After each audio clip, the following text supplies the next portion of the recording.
Deus eterno, a tua palavra é pão, Deus. Tu dizes, então, por que há tantos famintos em nosso meio? A tua palavra é luz, Deus. Então, por que tantos em nosso meio andam na escuridão, Deus? Sem discernir, Senhor Pai, aonde estão, ó Deus, na escuridão completa, sem direção, sem paz no coração.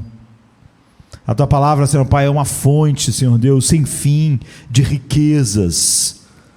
Riquezas, Senhor Pai, compradas com o sangue do teu Filho. Então, por que tantos entre nós vivem miseravelmente, Senhor Pai, quando há abundância na casa do nosso Pai? Porque tantos estão comendo bolotas, Senhor Deus, com o mundo, as bolotas do humanismo secular, Senhor Pai, as bolotas do pensamento humano, Senhor Deus, as bolotas, Senhor Pai, ó Deus, da tentativa humana de encontrar, Senhor Pai, ó Deus, alguma luz, alguma paz, alguma direção fora do teu Filho. Porque tantos na tua igreja, Senhor Pai, estão, Senhor Deus, revirando lixo para ver se alguma coisa boa lá, quando há, Senhor Deus, um banquete pleno, Senhor Deus, para nós, Senhor Deus, a mesa posta na Tua Palavra, que, Senhor Pai, nós sejamos livres de morrermos de fome, Senhor Pai, como aquele homem que não acreditou num profeta de que haveria comida em abundância, Senhor Deus, e o profeta disse para ele: você verá comida, mas você não irá comer, você verá as riquezas, mas você não irá tocá-las. Que nós sejamos livres de toda incredulidade, Deus, porque, Senhor Deus, nós temos, oh Deus, riquezas infinitas diante de nós, e não há nenhuma razão para a nossa alma estar magra, esquelética, doente, anêmica, oh Deus, sem força. Senhor Deus, a tua direção para nós é cingir nossos lombos, nos preparar para a peleja como soldados bem alimentados, Senhor Pai, e tomar cada peça da nossa armadura que representam a Tua Palavra de várias formas, para sermos, ó Deus, firmes no dia mau, e havendo feito tudo, não estarmos, Senhor Pai, destruídos, mas havendo feito tudo, continuarmos firmes. Que a Tua Palavra, Senhor Pai, enriqueça, alimente, ilumine nesta manhã. Por amor do Teu próprio nome é que nós te pedimos isso. Amém. Amém. O sermão mais famoso de todos os tempos, né, foi pregado por Cristo, o Sermão do Monte. E aqui estão as palavras do próprio Senhor, não é? E a partes, todo o Sermão do Monte é extremamente maravilhoso, sublime, não é? Está nas alturas, a próprio verbo de Deus falando conosco. Mas aqui há uma parte impressionante, porque são palavras trágicas. Você não pode dizer que o autor dessas palavras falha em amor, em sabedoria, em santidade, mas as palavras são chocantes e trágicas, e elas são para nós, não é? Elas são para cada um de nós que está aqui, que está ouvindo. Nunca pense que o sermão não é para você. Nunca aplique o sermão para a igreja, para as outras pessoas. Um dia você não dará conta de Campo Grande. Por mais que você possa abençoar esta igreja, você não vai dar conta dela. Um dia você não vai dar conta do Brasil, do seu bairro. Um dia você dará conta da sua vida diante de Deus. O que você fez com aquilo que soberanamente Ele deu acesso a você, muitas vezes acesso que outros jamais tiveram. É sobre isso que você vai falar. Você não vai falar sobre o Jardim da Luz com Deus naquele dia, sobre as pessoas que você conhece, sobre a sociedade do Rio de Janeiro. Você vai falar e algo vai ser inquirido de você sobre você. Então, nunca pense antes, quando ouvir um sermão, que ele não é para você. Em vez de se surpreender dele ser para você, nós só estamos aqui porque, se somos sábios, somos como Samuel, mesmo criança ainda, que diz: fala, Senhor, porque o teu servo ouve. E essas são palavras chocantes. Jesus diz assim: nem todo aquele que me diz Senhor, Senhor entrará no reino dos céus, mas aquele que faz a vontade do meu Pai que está nos céus. Muitos me dirão naquele dia: Senhor, Senhor, não profetizamos ou pregamos em teu nome, e em teu nome não expulsamos demônios, e em teu nome não realizamos muitos milagres? E então vou declarar a eles: eu nunca vos conheci. Apartai-vos de mim, vós que praticais a iniquidade. E continua assim, isso é Mateus 7, a partir do 21 que eu estou lendo. Portanto, todo aquele que ouve estas palavras, as minhas palavras, toda a palavra de Cristo, e as pratica, pode ser comparado a um homem sábio que edificou sua casa sobre a rocha, e desceu a chuva, e vieram as enchentes, e os ventos sopraram, e irromperam contra aquela casa, e no entanto, ela não caiu, pois havia sido fundada sobre a rocha. E todo aquele que ouve as minhas palavras e não as pratica, e essas palavras não têm o efeito, não é, que ela tem no coração regenerado, será como um homem insensato que construiu sua casa sobre a areia, e desceu a chuva, e vieram as enchentes, e os ventos sopraram e romperam contra aquela casa, e ela caiu, e grande foi a sua queda. Então esse é um trecho trágico da Bíblia, pregada pelo amor encarnado, pelo próprio Deus. A realidade é que um dia haverá pessoas que estarão diante do Senhor, mas elas não estarão como o mundo todo estará, não estarão apavoradas, pensando que estão perdidas. Não.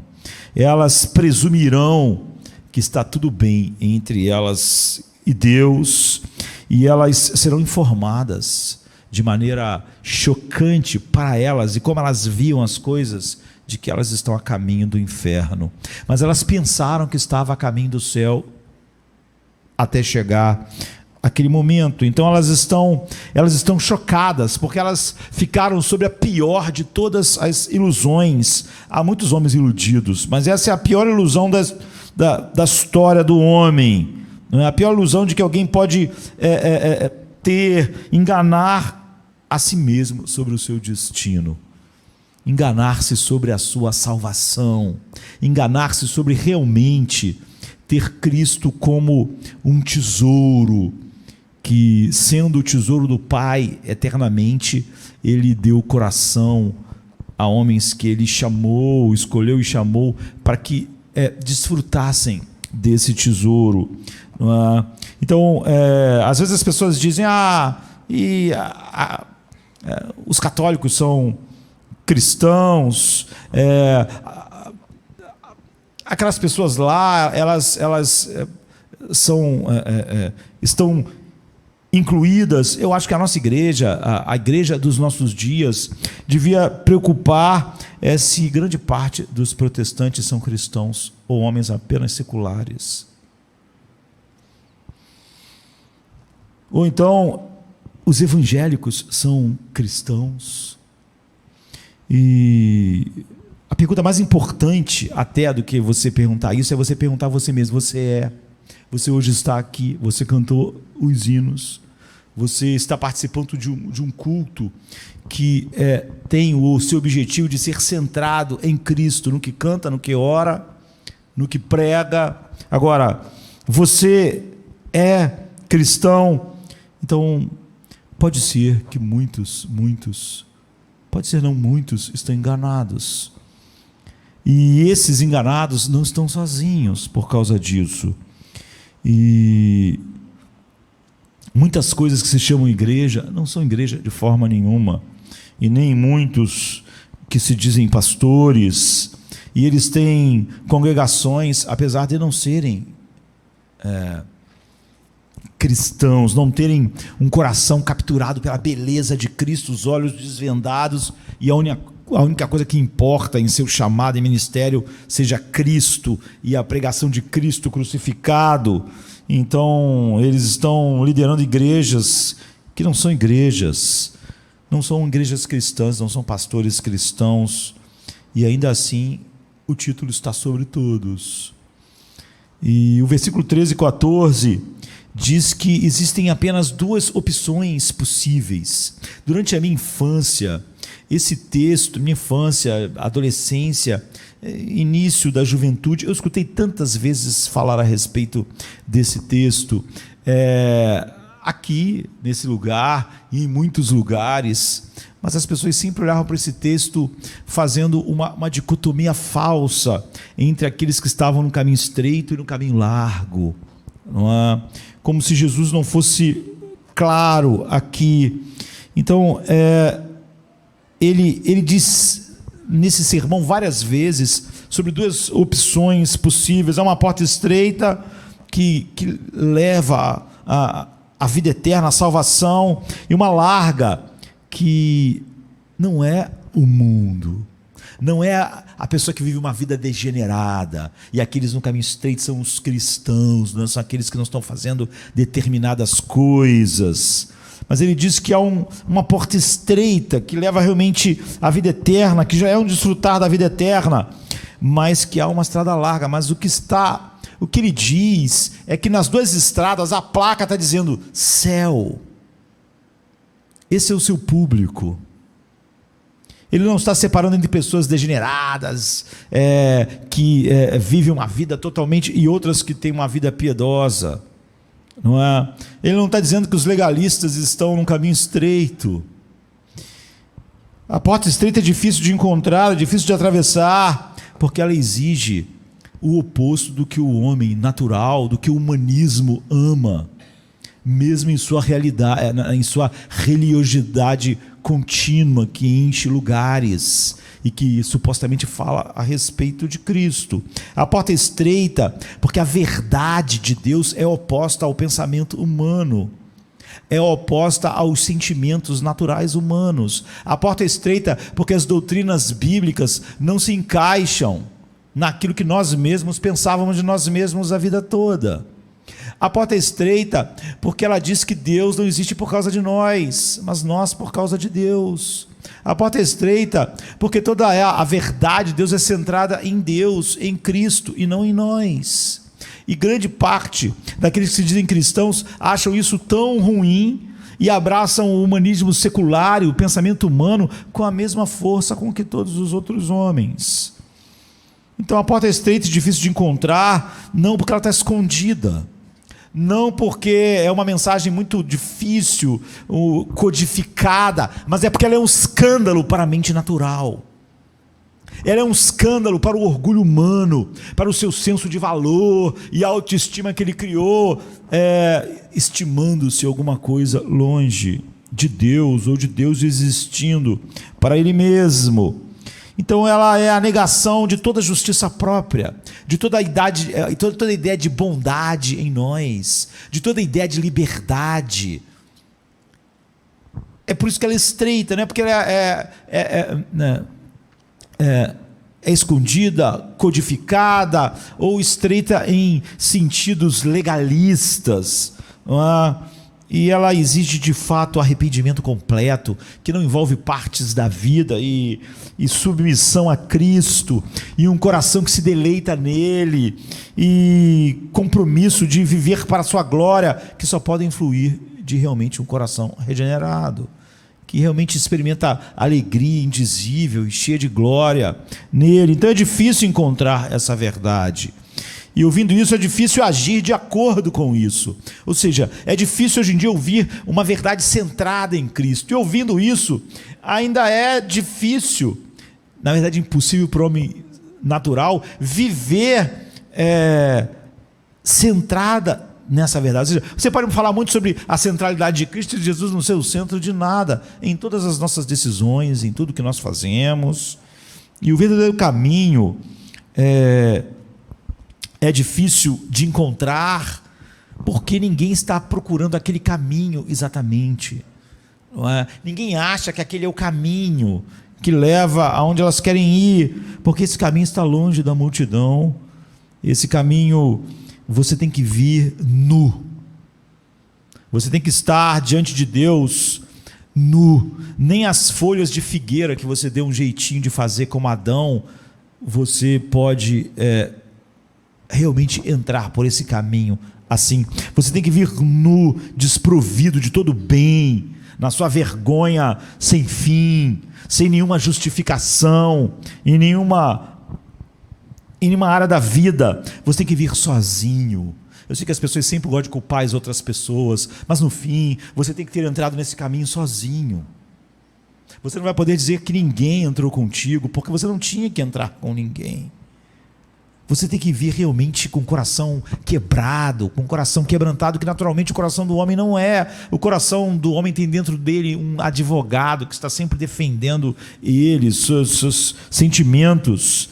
E é por isso que há esse esforço, entre aspas, que só a graça pode produzir em você em uma direção que é exatamente oposta a toda a natureza comum, humana caída. E ao mesmo tempo, a maioria das pessoas que estão fazendo o que nós estamos fazendo hoje, que estão enchendo as igrejas, a maioria das pessoas estão em caminho largo. O caminho largo não é uma vida profana, que não se importa com Deus. Jesus não estava falando para um público assim. Todo o público dele era de pessoas extremamente cuidadosas no viver, de tudo aquilo que eles aprenderam através de todos aqueles séculos, na revelação de Deus através de Moisés e de todos os profetas. Não eram judeus aqui e romanos ali. Todos conheciam supostamente Deus, liam conheciam a Bíblia, viviam em todas as cerimônias. E ao mesmo tempo a maioria dessas pessoas assim estavam no caminho largo, e havia falsos profetas capacitando elas, incentivando elas a se sentirem bem. E essa é a discussão dos versos 15 a 20, os falsos profetas, os falsos líderes daqueles dias, os falsos representantes de Cristo, não é? A gente poderia dizer assim hoje, os falsos agentes de Deus, que realmente não são agentes de Deus, são agentes de Satanás, que diz paz quando não há paz, que rebaixa aquilo que o Deus faz da salvação ao ponto comum, e todo mundo acaba sendo conduzido ao inferno. A porta larga é essa porta. O caminho largo no texto não é o caminho de uma vida que alguém olharia e diria: olha que vida profana, que caminho largo. Não, eram pessoas extremamente focadas em aprender a Bíblia, em orar e praticar as cerimônias. Durante todos esses anos de ministério,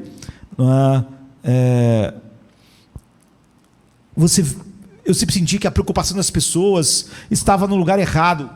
Como eu disse, desde criança, textos como esse eram feitos uma dicotomia entre quem está assim, pertence à igreja, e quem está no mundo, está no caminho apertado ou caminho largo. Essa é a maior tragédia do mundo. A maior tragédia do mundo está naquilo que se diz igreja. É uma tragédia os hindus se perderem. É uma tragédia os hindus irem para o inferno, os budistas irem para o inferno, os muçulmanos irem para o inferno. É uma tragédia. Mas é uma tragédia como é uma tragédia para os ateus ou os judeus irem para o inferno. Mas a maior tragédia de todas é a tragédia de Judas. Muitas vezes repetida, onde você fica ali, ao redor de Jesus, ao redor daquilo que fala a respeito de quem Ele é, mas acaba sempre tendo pertencido a Satanás, ao príncipe deste mundo. Essa é a grande tragédia, porque o caminho largo não é o caminho que, quando eu era pequenininho, ensinaram para mim. E há pastores que se enquadram nessa categoria, não são cristãos, não são homens regenerados, não são homens que estão todo dia, todo tempo pregando para as pessoas: eis o homem, a cruz, e somente a cruz. Mas é óbvio que se há muitos pastores assim, há muitas pessoas enchendo as igrejas, e, entre aspas, pastores, igrejas, compostas quase que totalmente de não cristãos. E assim é importante para a gente ouvir as palavras do Senhor. Nós devemos nos preocupar com uma questão, essa é a questão, não é? Quando ele disse essas palavras, ele não estava falando para pessoas irreligiosas, nem que negavam a Deus, nem que não gostavam da Bíblia, nem que não praticavam, não estavam nas reuniões, não estavam nas sinagogas. Não, ele estava falando com pessoas que eram religiosas ao máximo.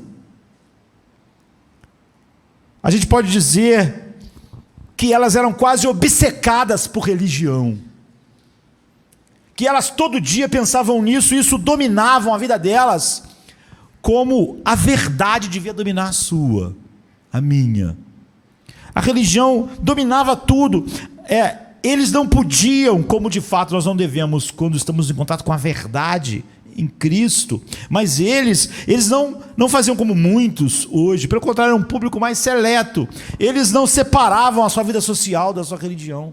Eles não iam lá no sábado, na sinagoga, e depois iam viver uma vida que não tinha nada a ver com aquilo. Agora, minha vida secular, a vida, eu já fui ao culto, já fui à sinagoga. Não. Eles não divorciavam a vida social e a sua crença em Deus e aquilo que Deus disse na palavra. Eles não dividiam sua vida civil, sua vida econômica, sua vida familiar, sua vida nacional da sua religião ou da sua espiritualidade, do seu suposto compromisso com Deus. Isso permeava todo o público de Jesus, todo Israel. Essas são as pessoas mais religiosas, não são com os pagãos que ele está falando. Essas pessoas são tão religiosas quanto você pode imaginar. E muito mais meticulosas do que você devia ser, e não é. Mas eles não têm nenhum relacionamento com Deus, eles não têm nenhum relacionamento com Cristo. Eles não têm nenhum relacionamento com aquele Deus da Bíblia que eles tanto amavam. Eles não tinham nenhum relacionamento com verdadeiro, uma comunhão, um deleite, um prazer com o Deus de Davi que eles tanto liam. Eles são tremendamente focados assim na Bíblia e religiosos, mas eles estão todos perdidos. Eles estão no caminho largo. Eles estão no caminho errado. Mas todos eles achavam, a placa que eles viam não era para onde os romanos, os gregos, nenhum deles se achava perdido. Eles estão no caminho errado. E para você pegar as palavras de Paulo, eles transformaram a piedade em algo, em elemento de auto-engano para eles. Eles tiraram o poder da verdade, e nós temos isso hoje, está em todos os lugares. Em todos os lugares, pessoas que de uma forma ou de outra estão ligadas a uma ideia de Cristo, estão cultuando Cristo nesta manhã, vou cultuar esta noite, estão totalmente desprovidos de qualquer vida divina, e elas estão no caminho largo. Talvez elas sejam muito minuciosas, extremamente legalistas, ou não, falem muito sobre a graça. Qualquer conhecimento de Deus está realmente longe delas, qualquer vida divina, qualquer salvação verdadeira. Então nós temos multidões de almas enganadas, e essa é a maior tragédia. Como eu disse, é a tragédia os hindus estarem perdidos, os budistas, mas essas pessoas, elas estão em um tipo de viagem, entre aspas, que parece estar acompanhada de Cristo. E as palavras de Jesus nesse texto realmente são a coisa mais dura, mais profunda, mas as melhores palavras para lidar com o engano no coração. E a gente tem certeza que não é apenas um engano que está em algum lugar lá fora, distante, o caminho largo. Não é sobre isso que ele está falando. Seria uma tragédia de todas as tragédias, imaginar que a grande parte das pessoas que falam Senhor, Senhor, estão perdidas.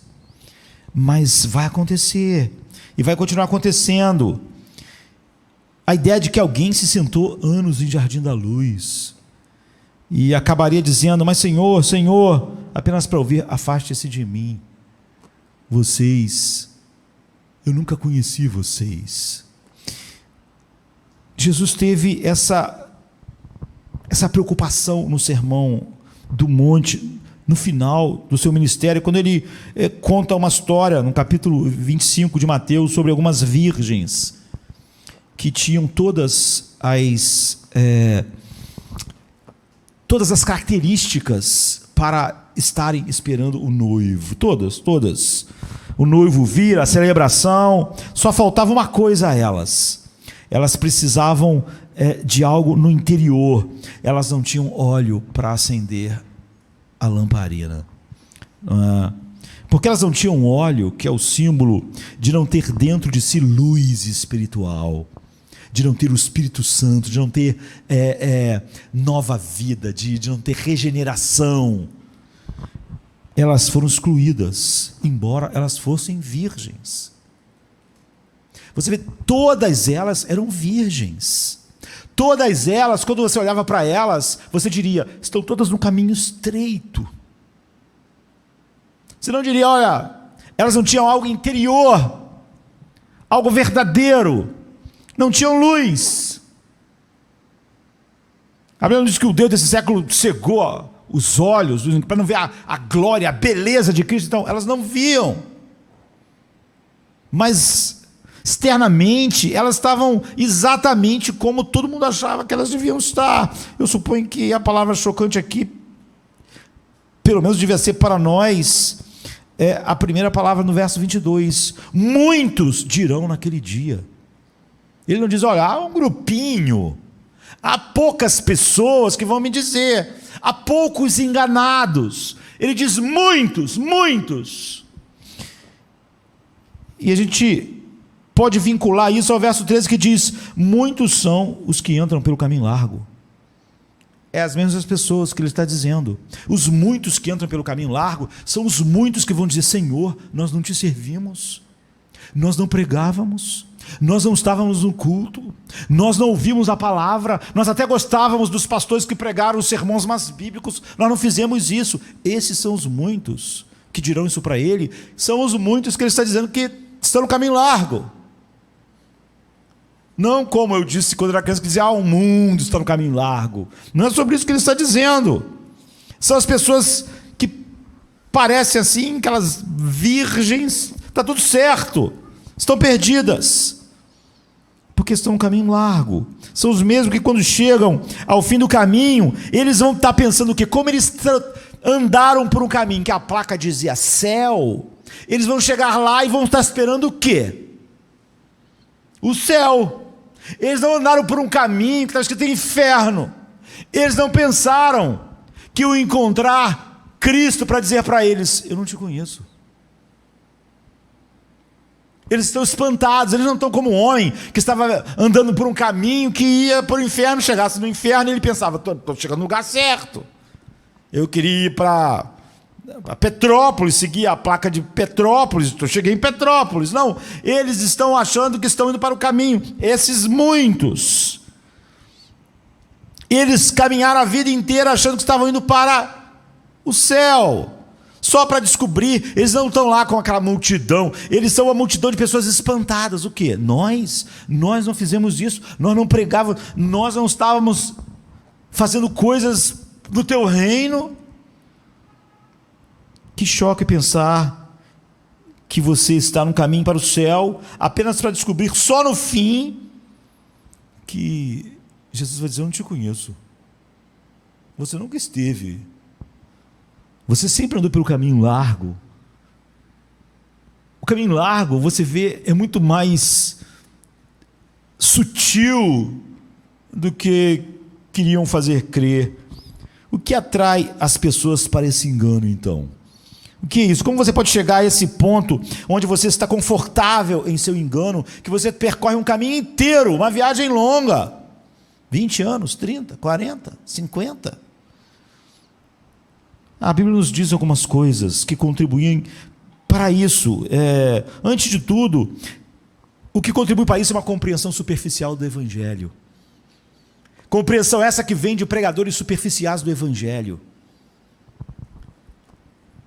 Engano que flui de igrejas superficiais sobre o Evangelho. E o que permeia, se não domina, quase que a cristandade toda. É muito mais fácil, num dia como hoje, você ouvir toneladas de humanismo secular, psicologia secular nos púlpitos agora, do que o Evangelho. Uma falha em entender os verdadeiros termos do Evangelho, a real definição de fé salvadora. É isso que proporciona isso.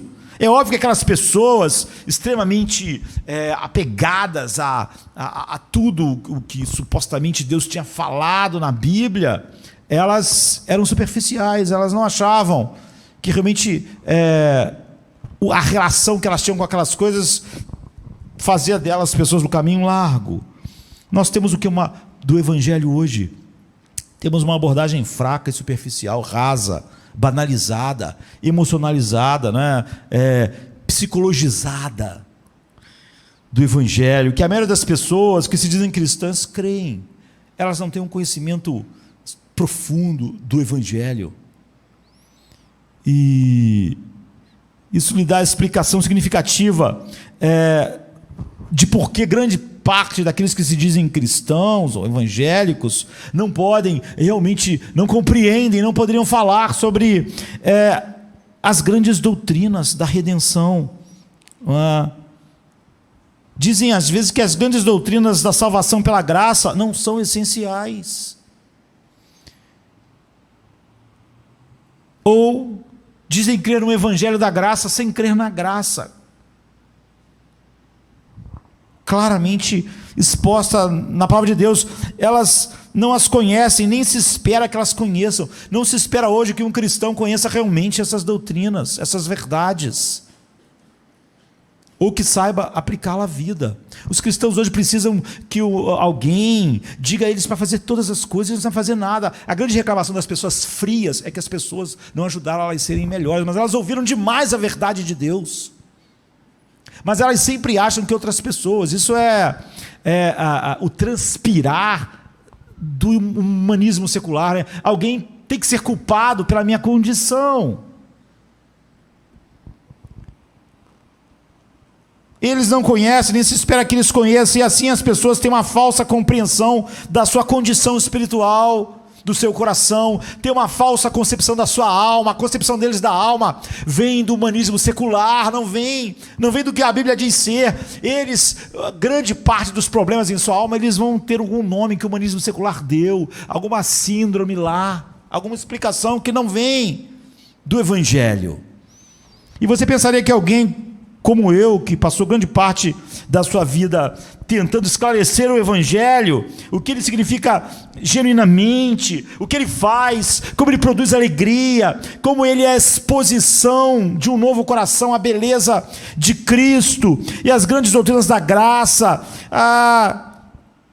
seria uma espécie de quem está dizendo algo que as pessoas querem ouvir, ou que elas ouvem, e elas aproveitam, e elas acham isso a coisa mais preciosa. Mas, de fato, hoje,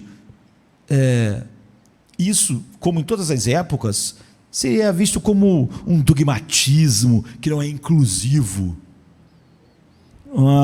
Isso sempre esteve ligado a nomes não bons na igreja. Puritanismo, esse cara é um puritano. E porque a ideia é que quando você prega a verdade de Deus assim, quando você põe e expõe o humanismo secular pelo que ele é e as suas vertentes, então você está pisando no sentimento das pessoas. Você não é uma pessoa doce como devia ser, em falar coisas para todo mundo se sentir bem.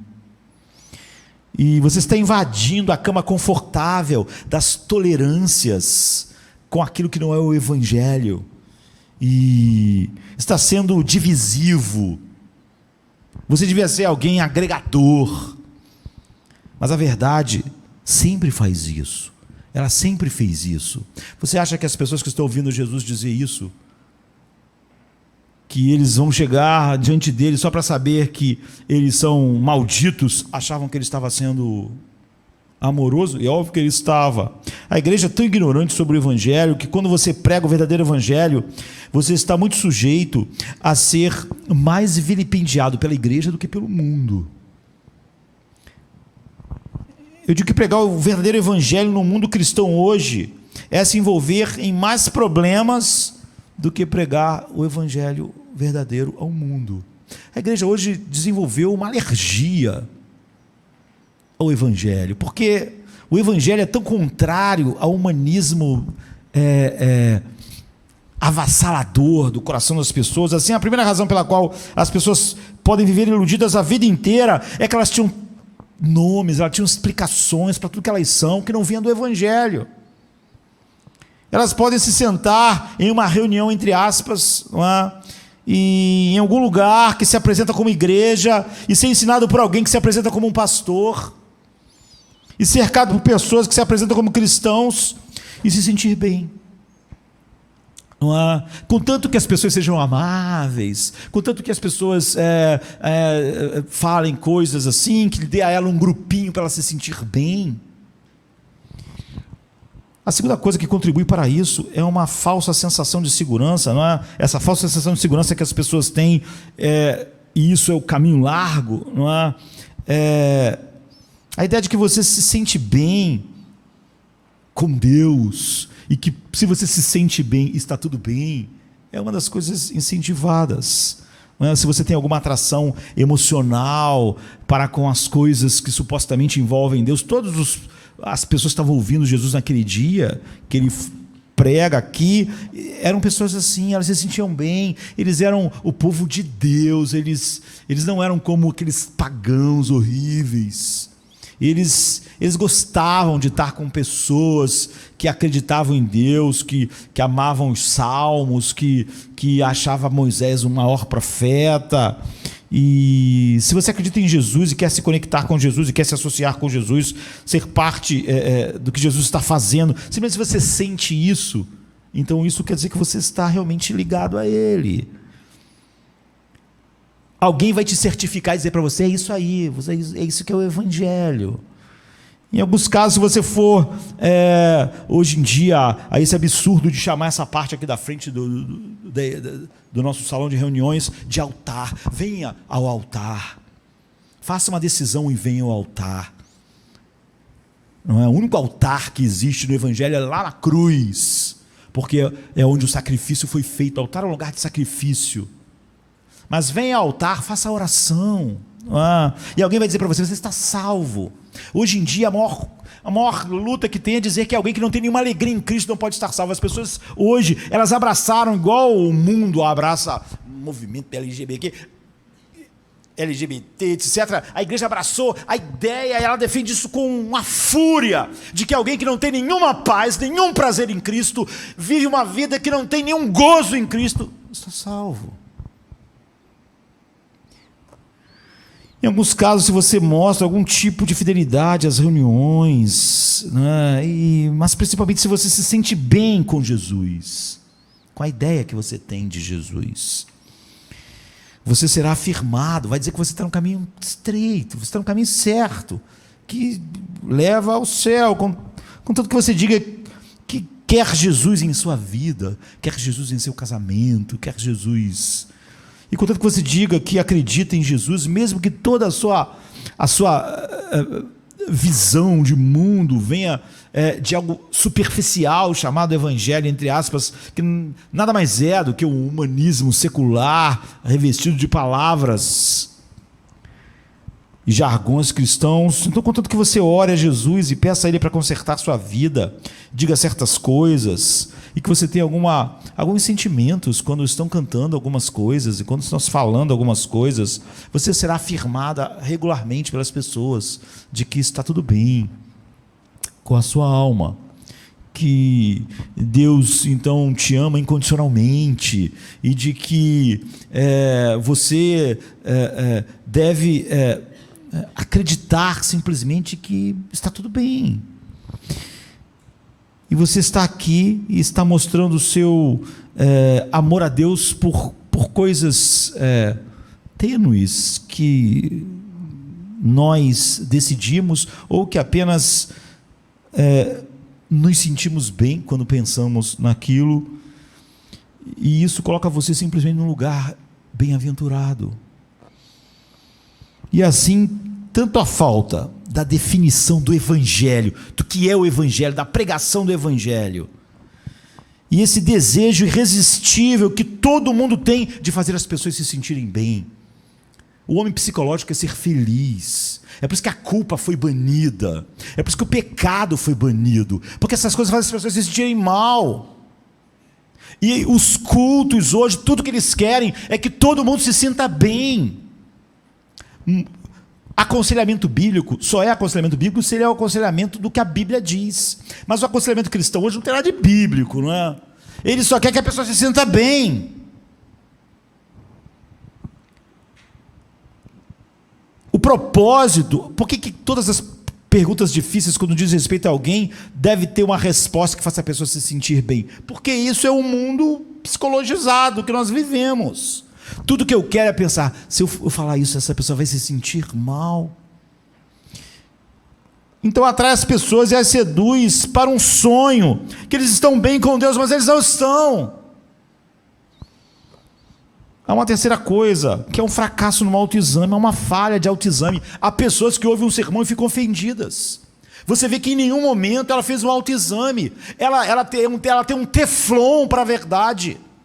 Tudo que ela consegue fazer é ficar ofendida. Ela jamais pegou aquela verdade. Eu vou examinar os meus sentimentos à luz dessa verdade. Eu vou examinar o que eu faço, o que eu digo, o que eu disse, o que eu fiz. Não. Ela acha, se está falando comigo, eu já estou com raiva. Não há autoexame, há essa falha de autoexame. Quando alguém me diz, eu não tenho certeza se eu sou cristão, se eu sou salvo, qual deve ser a minha resposta imediata? Qual é a minha resposta imediata? Bem, é claro que você é. É claro que você é de Deus, de Cristo, você está aqui, não está? Então, bem, você fez a oração, você cantou os hinos, você fez essas coisas. O que você está falando? Como assim você não está salvo? Claro que você é um cristão. Você tem uma Bíblia. Você fala sobre Cristo. Você tem uma Bíblia de Genebra. Mas se alguém me disser, eu não tenho certeza se eu sou cristão ou salvo, a minha resposta é: a razão pela qual você sente isso é que você pode não ser mesmo. Mas é óbvio que essa resposta não é que faz as pessoas se sentirem bem. Mas se uma pessoa não tem certeza, não tem um deleite em Cristo, como eu, que estou fora dela, vou dizer que ela tem. Se uma pessoa diz, eu acho que eu estou na escuridão, eu acho que eu estou nas trevas, por que eu, que estou fora dela, diria, não, você está na luz? Como? A razão pela qual ela pode se sentir assim é porque realmente ela está nas trevas. É muito mais importante exigir dela um autoexame sincero ante a verdade de Deus, honesto. Enfrentar essas dúvidas à luz da palavra de Deus.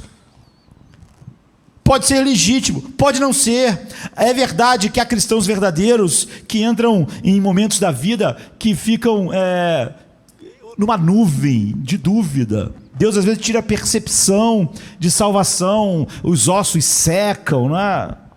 Mas grande parte das vezes não é. Você pode ter todos os motivos certos para duvidar de que você está a caminho do céu, a caminho de ouvir de Jesus, vinde benditos. Você pode ter todas as razões corretas. Por que eu só queria desejar que você se sentisse bem, dizendo para você que não, que está tudo bem? Mas por que esse é o impulso, quase que imediato? Porque o homem psicologizado, ele quer que o outro se sinta bem, ele quer que todo mundo se sinta feliz, e essas coisas não fazem ela se sentir infeliz imediatamente. não é? E até que eu pudesse ver um padrão em sua vida e ter uma visão mais completa, não é? De que você não foi capturado pelo Evangelho, eu não posso dizer. E mesmo que eu visse todos esses padrões, eu ainda não poderia dizer finalmente que você vê a beleza de Cristo, que isso conquista o seu coração, que isso produz afeições verdadeiras. Se você continuar afirmando isso, há motivos para autoexame sério, e não simplesmente para deixar você se sentindo bem. Mas isso não é popular. Na verdade, as palavras que a gente está falando aqui seriam rejeitadas entre igrejas cristãs, entre aspas, que só quer fazer que todo mundo se sinta bem. O que? Você está questionando a salvação de alguém? Não, ela está dizendo para mim que não sabe. O que? Você está dizendo que ser salvo é ter um coração que ama Cristo, ter alegria em Cristo? E se a pessoa não tiver alegria, tiver, pelo contrário, alegria nenhuma, só escuridão, tristeza e desespero, ela não pode estar salva? Não, a Bíblia diz que não. A Bíblia diz que você iria a Ele encontrar descanso, você ia encontrar nele paz, você ia ser um homem que ia ter lutas, pelejas, carne contra o Espírito, mas você é um homem que encontrou Ele de fato. Bem, eu estou apenas me esforçando para ter certeza de que as palavras de Jesus em Mateus 7 sejam as mesmas que eu diga para você. Que muitos naquele dia vão dizer para ele: nós não estávamos lá, nós não ouvíamos, nós não pregávamos, nós não fizemos isso. Ele vai dizer: eu nunca conheci você. Agora, nós não podemos querer que as pessoas se sintam bem fazendo o oposto de Jesus. Eu quero me certificar de que todas as pessoas saibam como o amor encarnado disse que elas deviam enfrentar essas realidades, que a grande parte das pessoas estão vivendo sob uma enorme ilusão.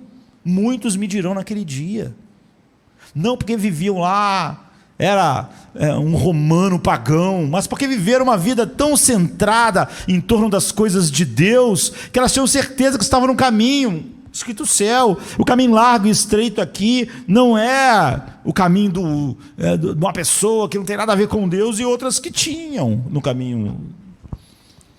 Então essa não é a minha mensagem, né? Não é a minha passagem, essa é a passagem do grande pastor das almas.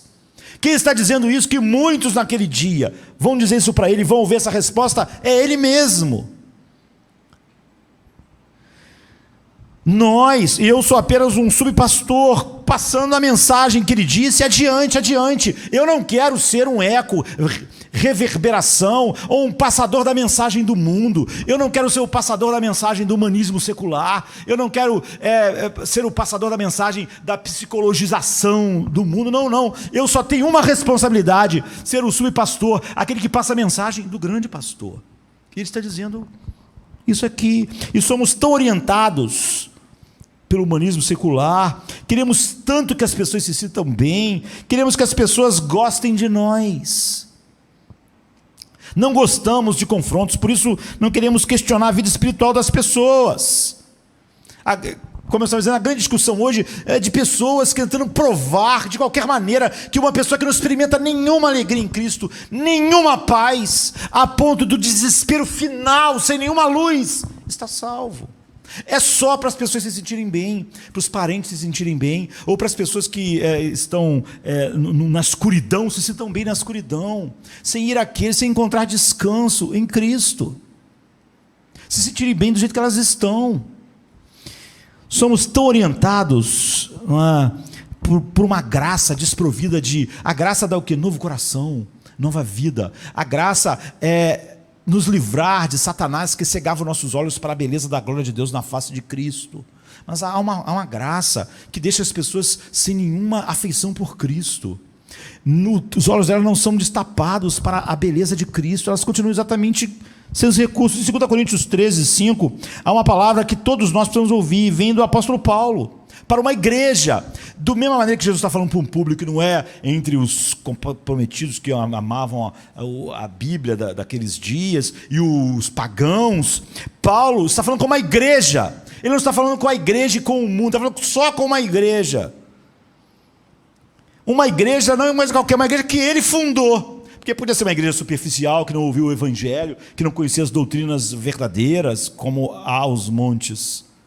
Mas essa era a igreja que ele fundou. E ele passou 2 anos da sua vida ensinando a essas pessoas.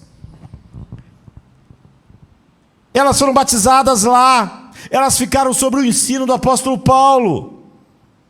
E essa igreja dos Coríntios, não é? Ele escreve aqui 2 Coríntios, e ele escreveu 3 outras cartas, 1 Coríntios e mais 2 que não estão no cânon bíblico. E esta é uma igreja que tem ouvido tanto desse homem. E quando você chega no capítulo 13, você tem agora um total de 29 capítulos canônicos escritos para ele, fora os anos que Paulo passou lá ensinando essas pessoas. Elas foram batizadas. E ainda assim, ele diz no capítulo 13, verso 5, examine-se a si mesmo, provem a si mesmos para ver se vocês realmente estão na fé, ou seja, para ver se vocês foram realmente regenerados. Examine-se. Ou você não reconhece isso sobre si mesmo, que Jesus Cristo está em você, a menos que você falhe no teste. Ele está dizendo, examine-se. É possível que você tenha vivido em Corinto esse tempo todo. É possível que você tenha escutado os sermões que eu preguei durante aqueles 2 anos. É possível que você tenha lido as cartas que eu escrevi e você nunca tenha nascido de novo. Examine-se. Após anos de ministério sobre o apóstolo Paulo, após anos de instrução de Paulo e de seus emissários, enviados à igreja, após anos e anos de Santa Ceia, confissão de Cristo, Paulo diz, você deve voltar ao princípio e examinar se vocês estão realmente regenerados, se vocês nasceram de novo. Ele não diz, vocês estão, poxa, lógico que estão. Na verdade, isso deveria acontecer num curso normal da vida da igreja. Toda vez que nós estamos na mesa do Senhor, por exemplo, Paulo diz assim em 1 Coríntios capítulo 11, todas as vezes que comer deste pão, versículo 26, e beber deste cálice, vocês anunciam a morte do Senhor até que ele venha. Portanto, quem comer o pão, beber o cálice do Senhor indignamente. O que é indignamente? Não é porque é estranho, eu acho muito estranho. Tem gente assim, está com problema na vida, está com problema no casamento, está com problema, não toma da Santa Ceia. A pessoa acha que isso é uma atitude, sei lá, santa. Por que um cristão não tomaria da Santa Ceia? Porque simplesmente ele quer continuar em pecado. Deve ser a única explicação. Porque é óbvio que ele pode ser perdoado, mas a ideia do verdadeiro arrependimento é mudança. Mas ele não quer mudar, ele quer continuar naquela coisa que ele está, então ele não toma ceia. Isso é diabólico. Mas tem pessoas que acham que realmente está tendo uma atitude cristã. Não vou tomar da ceia porque eu estou errado. Mas então por que você não se prostra agora? Por que você tem esse compromisso com o erro? Esse compromisso com Satanás? Mas Paulo está dizendo algo incrível, que ele está dizendo, quem comer o pão e o cálice do Senhor indignamente, não está falando só quem comeu e pecou, porque todos nós pecamos, nós devemos todos os dias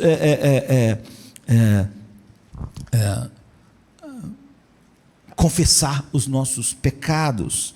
Ele está dizendo que toda pessoa que não é genuinamente salva e toma da Santa Ceia está tomando indignamente do cálice que pertencem àqueles que estão na nova aliança.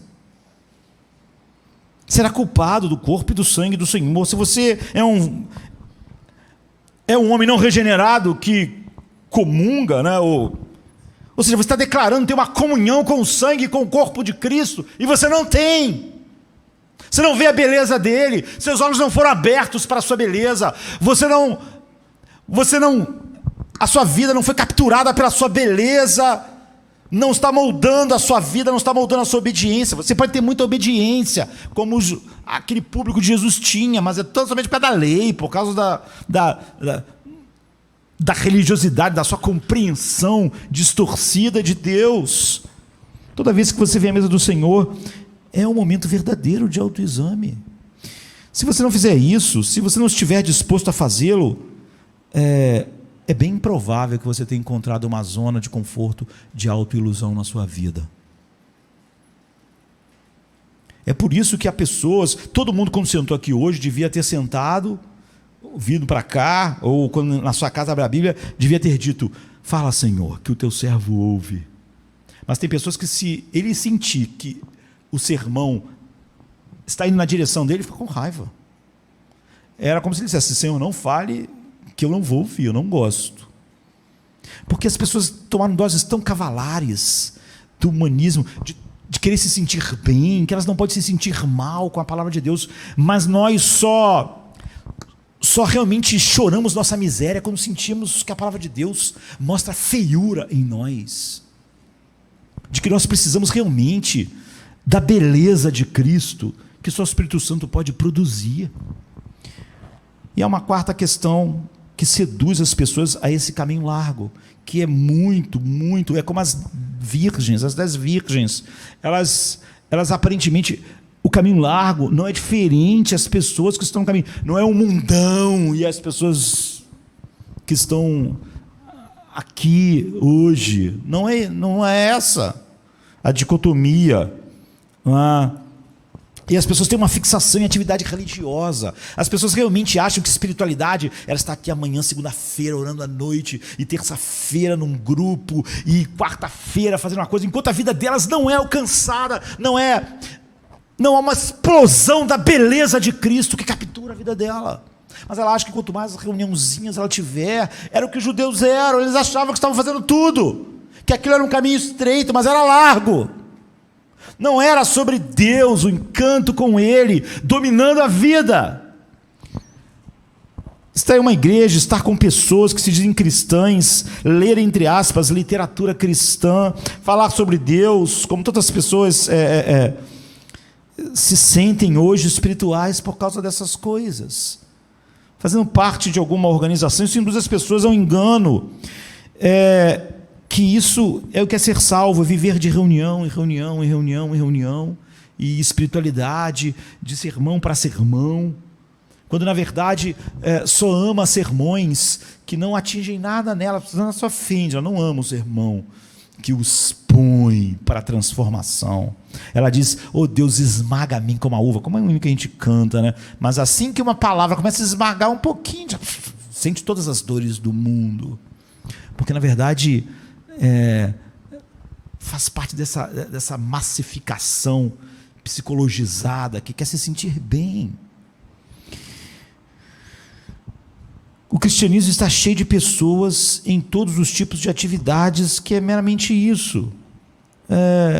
Basta a gente pensar em tudo que envolve essa coisa do cristianismo em nossos dias, queridos. Parece não ter fim. Não há fim para isso. Pense em todas as... em como a igreja é cheia de departamentos, interesses diversos, cada um é muito focado. Qual o plano de vocês para o pessoal da meia idade? Qual o plano para o pessoal que tem 20 anos? Cada um está muito focado em algo que não é Cristo. E pense em todas as publicações, livros, música, literatura, todo tipo imaginável, internet, televisão em torno disso, é interminável. Quantas pessoas estão envolvidas com isso? É óbvio que uma quantidade enorme. Esses livros todos vendidos, todas essas coisas consumidas, é uma quantidade enorme de pessoas. Pense em todas as igrejas, desde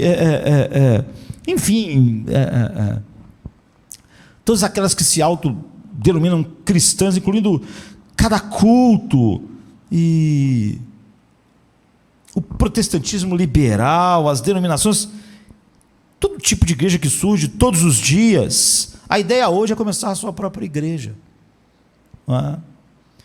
E em todos os lugares surgem e em seguida reinventam o que uma igreja devia ser, não é? Focado em quase tudo, menos apenas no Evangelho, em Cristo este crucificado. Tem especialidade para todas as idades, para todas as faixas etárias, para todos os interesses. Nós achamos que o Evangelho da prosperidade é horrível e é diabólico, porque ele está centrado em algo que não é Cristo. Mas o Evangelho do casamento também está centrado em algo que não é Cristo. O Evangelho da juventude também está centrado em algo que não é Cristo. Então, todas as ideias novas que vão surgindo, para cada vez as pessoas se sentirem melhor em seu próprio nicho, em seu próprio grupo, em sua própria faixa etária, faz as pessoas terem a ilusão de que estão realmente numa relação verdadeira com Cristo, com o caminho estreito do Evangelho.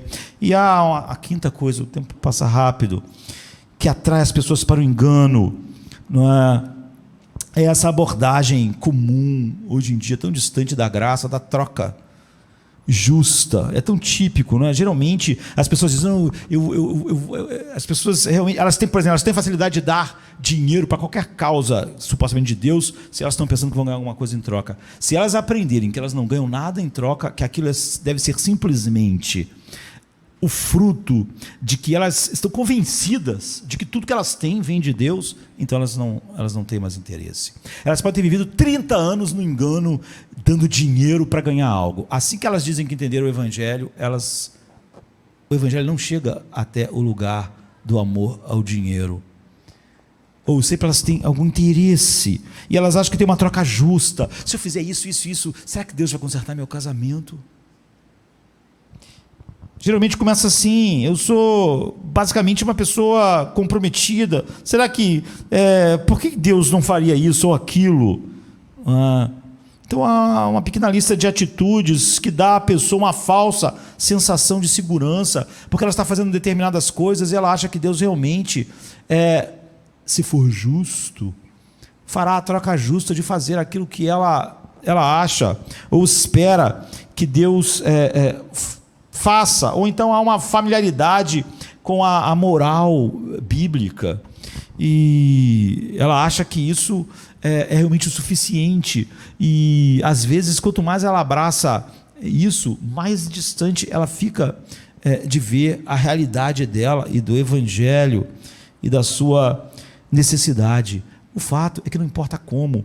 Ou então as pessoas, elas falam das doutrinas da graça, mas como Paulo diz, elas falam do Evangelho, mas tiram dele o seu poder. O Evangelho não é um poder de Deus. Ele só deixa as pessoas como elas são mesmo e não irem para o inferno, mas isso é um engano. Todas essas coisas não são parte desse engano. Então a verdadeira questão é essa: as pessoas iludidas, enganadas, não entraram pela porta estreita, nem estão no caminho estreito. Ninguém que está iludido. Não é que a pessoa está vivendo uma vida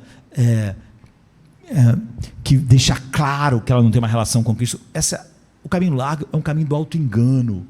Jesus está usando essa metáfora para dizer que essas pessoas vão chegar diante dele naquele dia e dizer: mas nós não fazíamos isso, nós não estávamos, nós não fomos lá na frente, nós não comprávamos livros da melhor editora, nós não tínhamos a Bíblia de Genebra, nós não lemos a sistemática de Rod.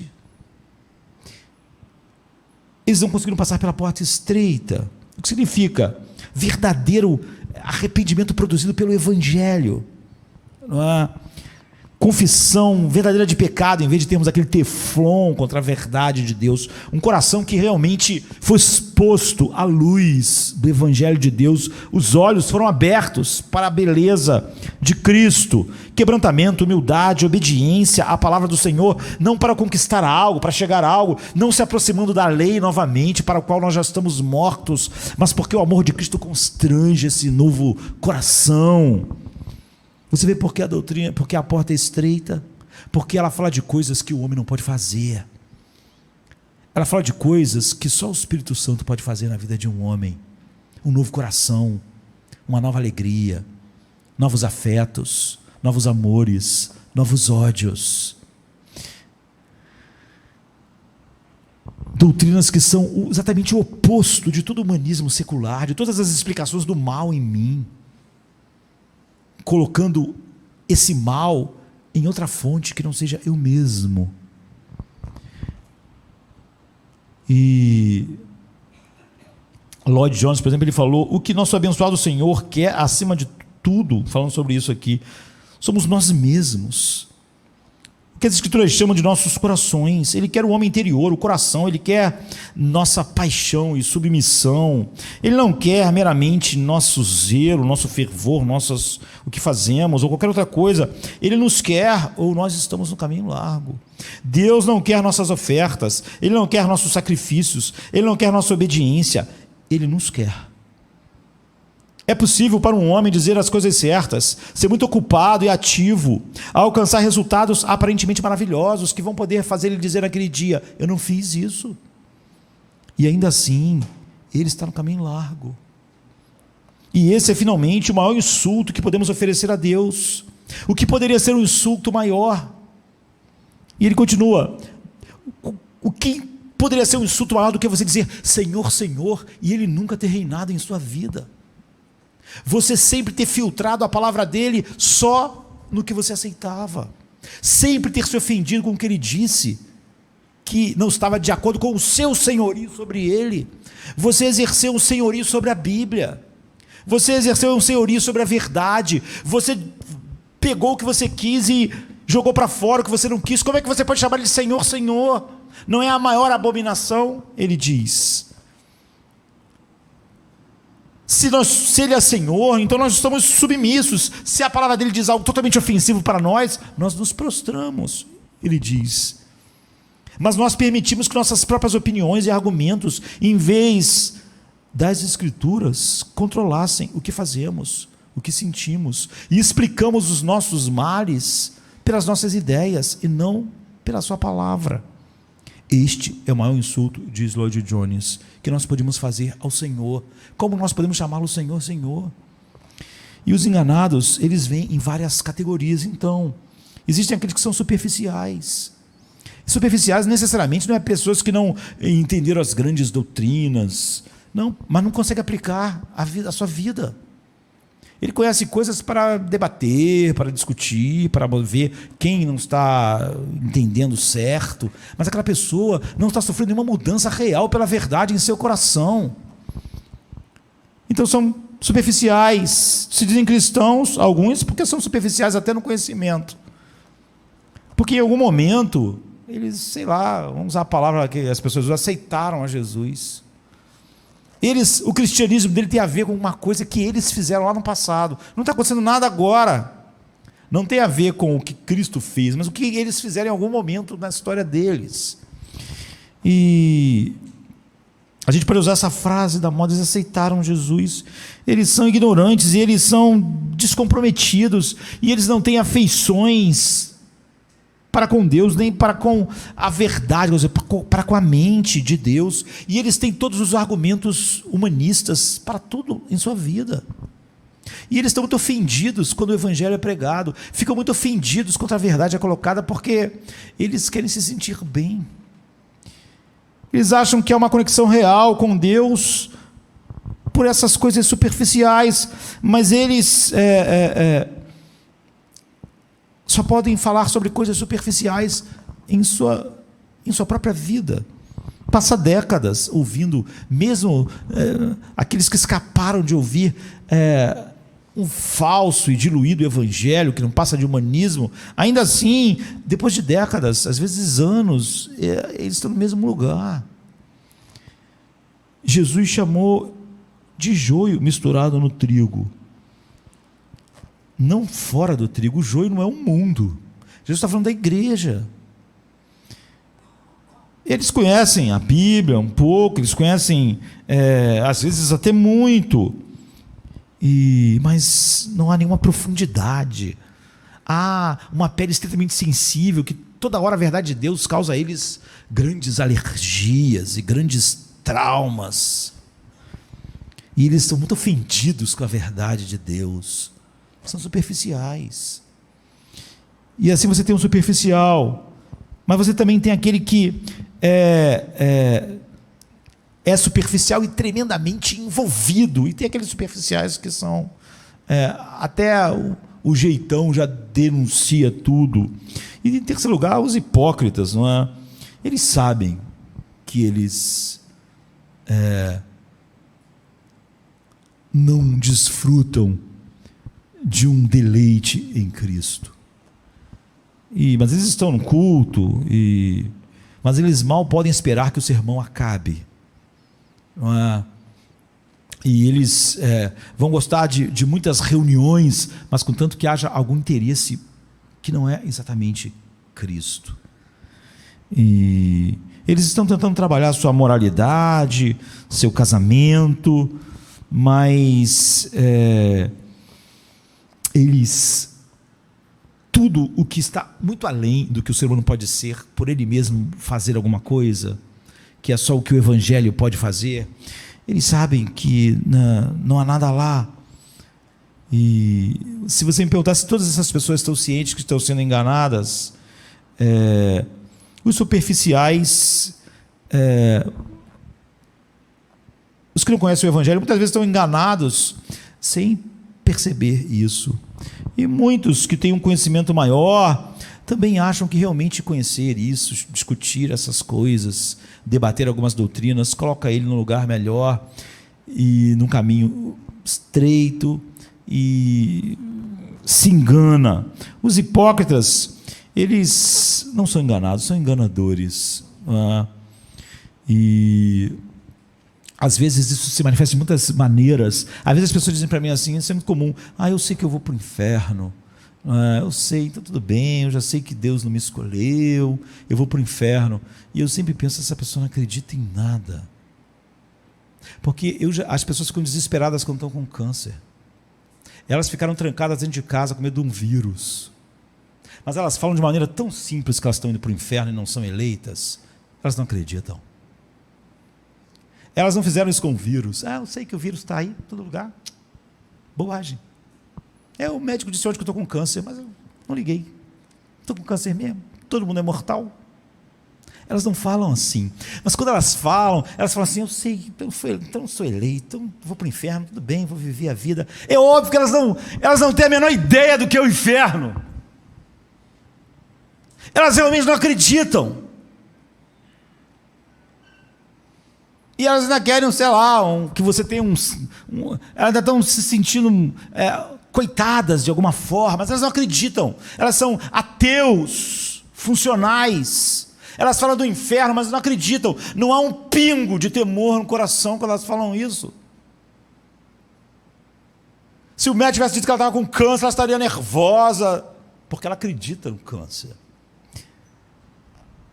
E temos algumas pessoas que fazem tantas coisas na igreja, estão envolvidos nas coisas, eles acham que o cristianismo realmente é um envolvimento contínuo, que a igreja tem que arrumar namorado para eles, tem que arrumar seus amigos, tem que fazer um monte de coisa, porque eles antes lá no mundo, eles tinham que arrumar essas coisas, mas agora a igreja tem que resolver essas coisas, sua vida social, a igreja tem que fazer reuniões não para exaltar a Cristo, mas para as pessoas fazerem amizades, acharem relações superficiais.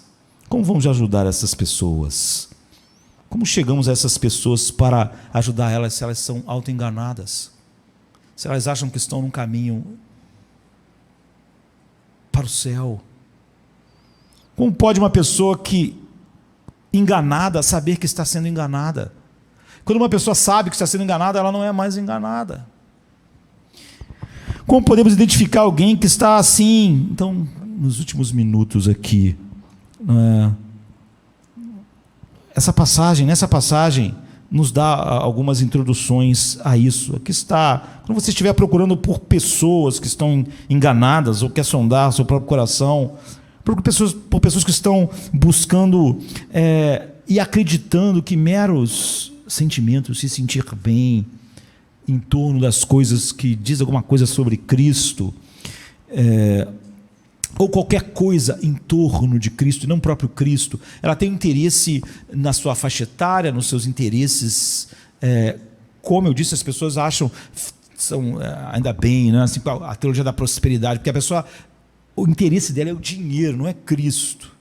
Mas quando o interesse teu é o casamento, não é Cristo, é a mesma coisa. Quando o teu interesse é a sua juventude, não Cristo, é a mesma coisa. Mas as pessoas não têm a mesma ojeriza e não conseguem ver o mesmo mal. Elas apenas estão interessadas no subproduto da fé, não em Cristo. Mas qual é o subproduto para mim?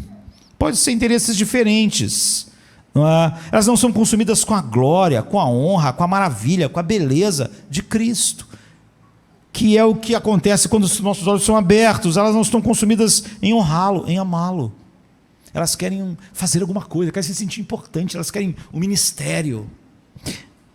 Elas estão lá apenas pelos subprodutos daquilo que está ligado, de alguma maneira, a Cristo. Seja algo emocional, seja bons sentimentos, seja o conserto de algumas coisas tortas. É interessante perceber que alguns anos atrás, por exemplo, se você volta algumas décadas atrás, o evangelho da prosperidade, por exemplo, era algo de uns nichos pentecostais, mas depois isso tomou tudo. Assim é o humanismo. O mal tem essa facilidade de crescer onde não há nova vida, onde não há centralidade em Cristo. Todo o movimento se baseia em dar às pessoas produtos de Deus. E quase todos os movimentos, diferente da teologia da prosperidade, é a mesma coisa. Dá às pessoas os produtos de Deus. A pessoa quer ser feliz. A pessoa quer ter uma vida boa. A pessoa quer que a sua vida seja consertada. Ela não quer ser atormentada. Ela quer... Então, são subprodutos de Deus. As pessoas querem se sentir bem num culto. Mas nós devíamos dizer que deixe-me ter Cristo, esteja eu doente ou não. Deixe-me ter Cristo, seja rico ou pobre, e esteja com um casamento maravilhoso ou não. Deixe-me ter Cristo como meu guia, como Cristo sendo o poder na minha vida, Cristo como meu rei, Cristo como... Paulo, na verdade, chega a um ponto de dizer tudo em tudo. Não é isso que você está ouvindo hoje. Na verdade, se essa é a sua mensagem, é muito provável que menos pessoas te ouçam. Então, quando você estiver procurando por pessoas que possam ser enganadas, procure por pessoas que estão interessadas por qualquer coisa que é um subproduto do Evangelho. Elas querem amizades, elas querem relações, elas querem... E elas ficam muito chateadas quando não tem isso. Elas querem o seu casamento, elas querem um sentimento bom, o seu psicológico equilibrado, elas querem muitas coisas que são subprodutos do Evangelho. O Evangelho não oferece ao pecador o que o pecador quer naturalmente. Primeiro, todos os pecadores querem essas coisas, não é?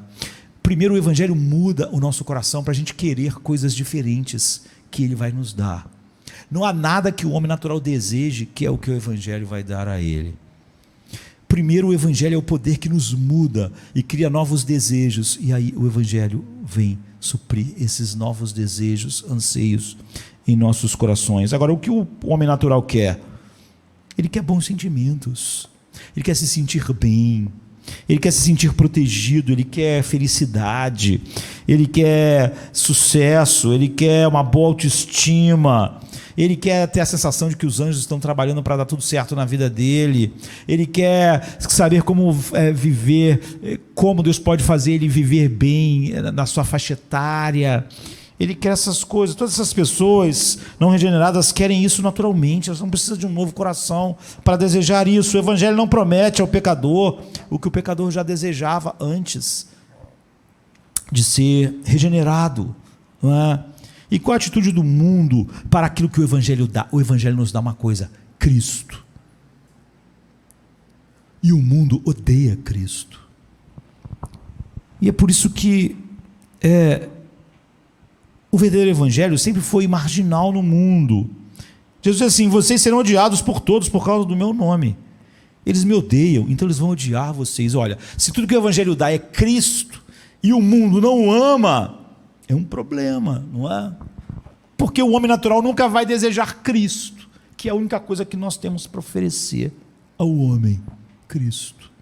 O homem natural quer um monte de coisa que não é Cristo, e que vai querer Cristo se ele der essas outras coisas, que na verdade é o que ele quer. E então você procura as pessoas que estão procurando subprodutos, que estão interessados não apenas em dinheiro, como da teologia da prosperidade, estão interessados na sua juventude, na sua faixa etária, em sentimentos, na psicologia equilibrada, né, do seu homem interior, qualquer coisa que não é Cristo. E essas pessoas podem ser as pessoas que estão em mais reuniões, leem até os livros certos, mas elas estão no caminho largo. Elas um dia vão ouvir aquelas palavras devastadoras. E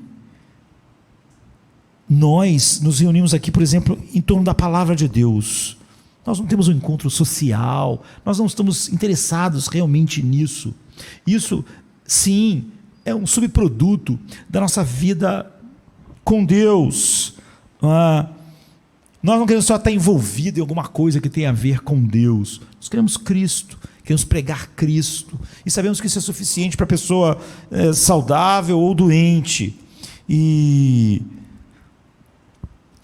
nós, hoje, dificilmente se reúne tão somente em torno da palavra para buscar Cristo. Porque não é isso que os seres humanos se sentem bem naturalmente buscando, eles não veem esse tesouro. E o Evangelho chama a nós a não estarmos voltados para nós mesmos, não para sermos miseráveis, mas para encontrarmos o deleite para o qual nós fomos chamados. Toda a revelação de Deus tem por propósito nos levar até seu Filho, e quando chega lá, ele é o fim. Ele não é o caminho para outras coisas que o homem natural estava procurando. Não é? Então, nós podemos ter muitos interesses totalmente relacionados às coisas de Deus, e esse era o público de Jesus. Ele disse: a maior parte de vocês está num caminho largo. Então não tem ilusões. Aqui, todas as pessoas que não vêm com o único interesse na palavra de Deus, um dia vão embora, ou vão ser insatisfeitas, porque não há nada para elas aqui, e não haverá. Você está aqui porque leva a palavra de Deus a sério, eu espero, porque se você não estiver, você logo vai cansar, ou logo vai querer um monte de outras coisas, porque essa é a única coisa que nós temos.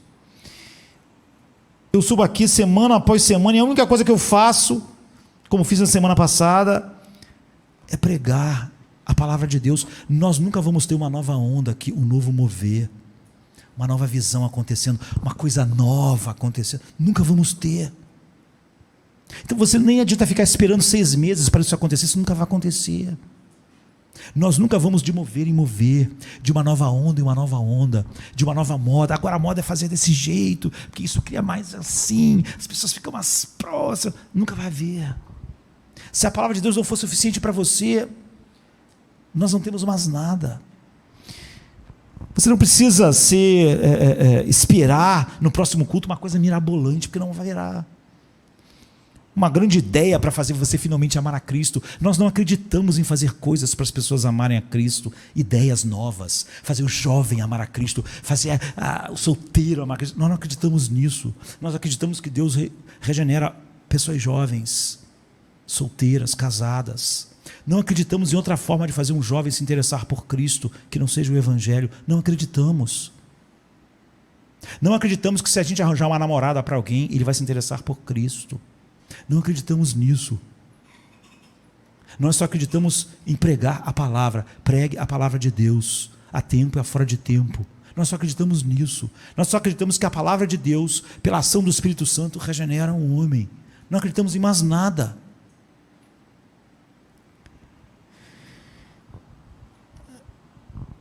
Bem, você sabe, nós então somos uma igreja assim, nunca haverá uma viagem para caminhos novos aqui. E às vezes as pessoas dirão, eu já ouvi isso muitas vezes, alguém diz assim, bem, pastor, eu fui aí durante um tempo, mas agora eu resolvi, eu voltar em outro lugar. Ah, tá bom, querido, que bom, mas por quê? O que aconteceu? Não, porque é mais perto. Porque lá tem uma coisinha assim, assim. Ah, que bom, que ótimo. Não é pela palavra de Deus, é porque é mais perto de casa, é porque o culto é menor, é porque, não sei, é por causa de alguma coisa que não é a palavra de Deus. É ótimo, porque nós nunca vamos fazer viagens fora da palavra de Deus. Nós não acreditamos nisso. Então, uma razão para que as pessoas venham e continuem aqui é estarem expostas continuamente à palavra de Deus, e isso nem sempre é agradável, pelo contrário, muitas vezes é desagradável, porque a palavra de Deus, primeiro, ela nos faz nos sentir as nossas misérias, para nos dar paz, para nos dar alegria, para nos moldar. Eu, Josemar, não viria em Jardim da Luz se eu não quisesse ouvir a palavra de Deus. Eu ia em outro lugar. Não incentivo ninguém que queira alguma coisa que não seja a palavra de Deus vir a Jardim da Luz ou se membrar aqui. É um desperdício de tempo. Veja, se você não ouve a palavra de Deus e não está interessado na palavra de Deus, esse é o lugar errado. Porque não vai acontecer nada a não ser a pregação semana após semana da palavra de Deus. Então, se você está esperando a nova onda aparecer, eu posso dizer para a pessoa que nem veio para aqui ainda, ela não está vindo, não haverá uma nova onda, não haverá nada a não ser a contínua pregação da palavra de Deus. Você não precisa de ouvir aqui 5 sermões na semana, você precisa realmente continuar o sermão na semana. E se não é isso que constrói auto-enganos, não é? É a pessoa buscar na igreja de Cristo algo que não é Cristo, e buscar algo de Cristo que não é na palavra de Cristo. Então, tudo está cheio disso, não é? E nada pode nos dar essa coisa que você precisa aqui, agora, a não ser o Espírito Santo através da palavra de Deus. Mas nada que se fizer poderá levar você para este lugar, e você pode ser obcecado por um monte de coisas que você acha que vai mudar a sua vida, mas se Cristo sozinho, em sua palavra, não muda a sua vida, nada mais mudará. Mas você pode ser convencido por homens como eu, de que está tudo bem com a sua vida. Esse é o caminho largo das pessoas que não estavam interessadas somente em Cristo e somente na palavra de Cristo, mas em um monte de coisa em torno disso, e então acharam que um dia vão poder dizer a Cristo: mas Cristo, eu não estava lá, eu não comprava os livros, eu não fiz isso, eu não fiz aquilo em seu nome. E ele vai dizer: eu não te conheço, eu não te conheço. Não é? Isso nem sequer se aproxima do verdadeiro cristianismo. Você precisa ajudar as pessoas a não encontrar o seu próprio caminho, ajudados por Deus. Não é? As igrejas estão cheias de pessoas que ou nunca ouviram o Evangelho, ou ouvem o Evangelho, mesmo hoje em dia pregado mais seriamente, mas que tem uma preocupação tão grande que ela se sinta bem, que no final desfaz tudo. Prega só doutrinas para dizer que no final elas não são essenciais, ou para pregar que Cristo é a satisfação, só para dizer no final que alguém totalmente insatisfeito ainda está em Cristo. É muito fácil nós sermos calejados para nos sentirmos bem. Se sentir bem com Cristo, com as coisas em torno de Cristo, é a essência do que é o caminho largo hoje. Não viver no mundo, Jesus estava falando para pessoas que naquele dia vão estar certas de que tem alguma coisa a ver com Ele, não de pessoas que não têm nada a ver com Ele. O caminho largo e o caminho estreito estão entre as pessoas que de alguma maneira dizem servir a Cristo e não as que estão no mundo. De pessoas que vão estar espantadas naquele dia, não aterrorizadas como aquelas que vão pedir que as pedras caiam sobre elas para tapar elas da ira do Cordeiro e de Deus. Não. Essas pessoas vão estar espantadas porque elas vão dizer: nós não te servíamos, nós não estávamos lá. Elas não vão estar pedindo pedras que caiam, elas vão estar espantadas, tem alguma coisa errada. Sabe, pessoas que vão fazer reclamação como pensam: não, tem alguma coisa errada aí, meu nome não está aí, por quê? Esse é o caminho largo, é o caminho de pessoas que se auto-enganaram. E Jesus vai fazer algumas aplicações a respeito disso, mas eu vou fazer essas aplicações hoje à noite, não é? Andando um pouquinho mais aqui mesmo. Você vê, nós podemos, como eu disse quando eu era garoto, ouvir sobre o caminho largo, as pessoas vivendo um vidão sem Deus, estão no caminho largo para o inferno, mas Jesus não está falando sobre isso.